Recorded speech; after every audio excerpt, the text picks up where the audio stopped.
2019 Vancouver U11-13 Interim 2024 Paris Summer Olympics Chapter 7, Dream Sequence 2 Bravo at I-5 Exit 118 Gymnastics Episode 1, 26 Jan 2021.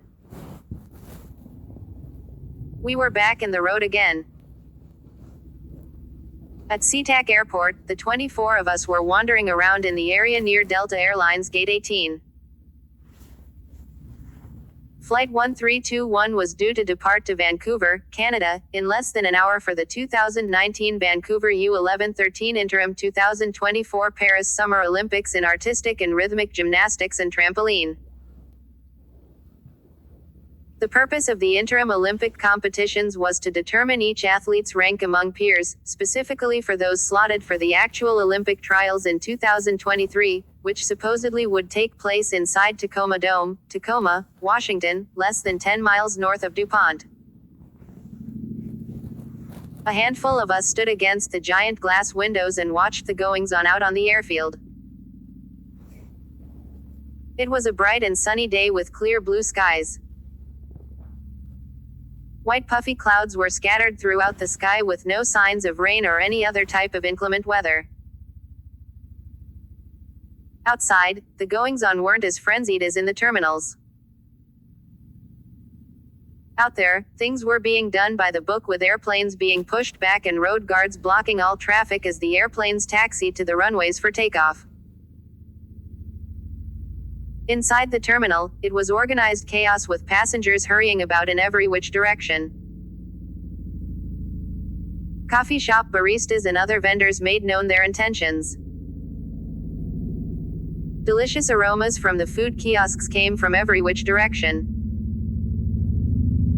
Murmuring and chatter erupted from every which direction. The intercoms broadcast both information and advisories and warned of departures. In the waiting area, Mrs. Humphrey once again checked that she had the cosmetics she needed. Mrs. Hyde verified the printouts against what was shown on her tablet and rechecked something in reference to funding. Miss Breedlove was reading a newspaper. She came alive when the media wanted to shoot video or take photos of our group of 24. Coach Jim stood still with folded arms. Some people mistook him for a bodyguard. Our other coaches were rechecking something by looking at printouts and their tablets, conversing in a low tone of voice. They were attired in I-5 Exit 118 gymnastics jackets. The males were clean-shaven, and the females had received beauty assistance from Mrs. Humphrey. It was Joker's idea that we 24 wear blue jeans with unlogoed white t-shirts, our ponytails and makeup not being optional. Others thought we were models for a jean company. Our coaches playfully smirked when they saw how we were dressed. Lots of the grandparents commented on how cute we were. Last boarding call for Flight 121 to Orlando International, the staff's warning came over the intercom.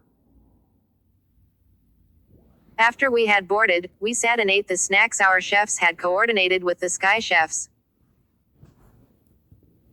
We joked around for several minutes, then the captain made an announcement. Ladies and gentlemen, we are making the final approach to Vancouver International Airport.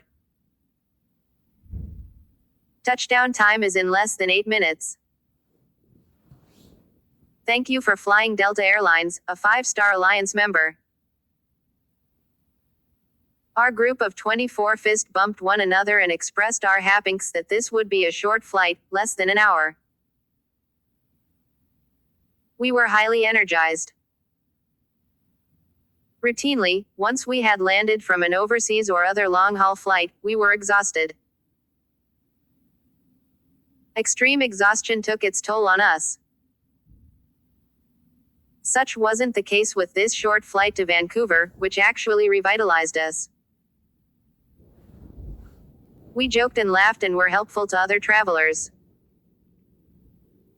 Mrs. Hyde had booked a short yellow school bus that took us from the airport to Vancouver Airport Hotel, across the street from the Vancouver Coliseum. She had booked the penthouse suite so that the 24 of us could stay together with several coaches and chaperones. Haley's two older sisters, Danica, 18, and Juliet, 21, were among the shepherds. Once we were settled in, I saw that Danica's facial features were similar to Haley's, but Danica had long, straight light blonde hair. Juliet's bright blonde hair was short and curly, and she had very blue eyes. Danica volunteered to take us all downstairs to the lobby to mingle with the others. Downstairs around the lobby area, other U11-13 athletes from around the globe were mingling with one another. Tazzy was among them. She was swamped with those who were seeking photos and autographs. Her parents, siblings, coaches, and teammates pleaded for elbow room and breathing space on her behalf. No one listened.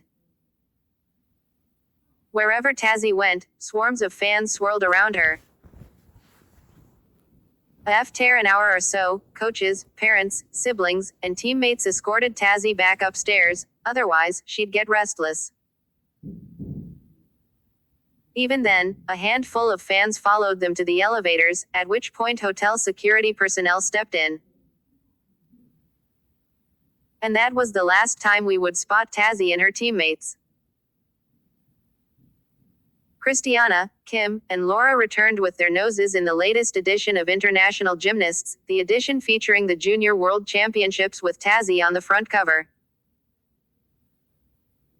They were dragging. Kobe asked, "No autograph?" "Not even close," Laura said.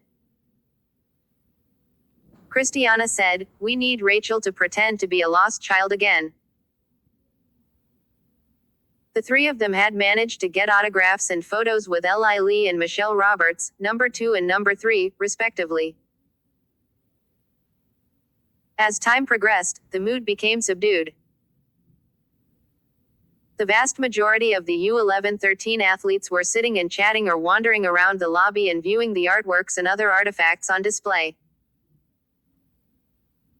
We chatted with teams from Laos, Thailand, and Singapore and with others nearby from a host of other countries.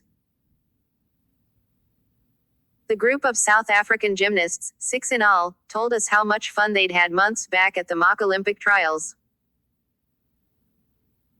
They had tried to go up to the rooftop of their club, but that didn't work out too well. We sat and shared stories, group photos, and group hugs until Danica and Juliet escorted the 24 of us back up to the penthouse to wash up and prepare for dinner chow. Day 0. Warm-ups. Every square inch of Vancouver Coliseum floors, hallways, and rooms was covered in U11-13 athletes specializing in artistic gymnastics, rhythmic gymnastics, or trampoline.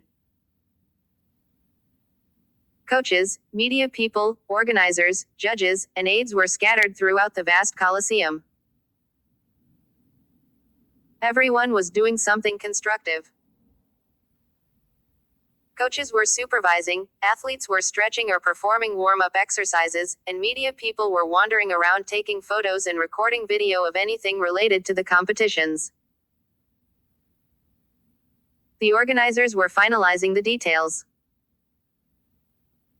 The colossal 4K holographic TVs were showing sponsor advertisements. The coaches and organizers had agreed to allow the U11-13 athletes to stretch and warm up wherever they wanted within the enormous Coliseum and with whomever they chose. The 24 of us split up and blended in with others who played different sports. I was stretching with some of the trampoline athletes, both boys and girls, from multiple countries. About 30 of us sat, stretched, and chatted. No room was left for warm-up exercise.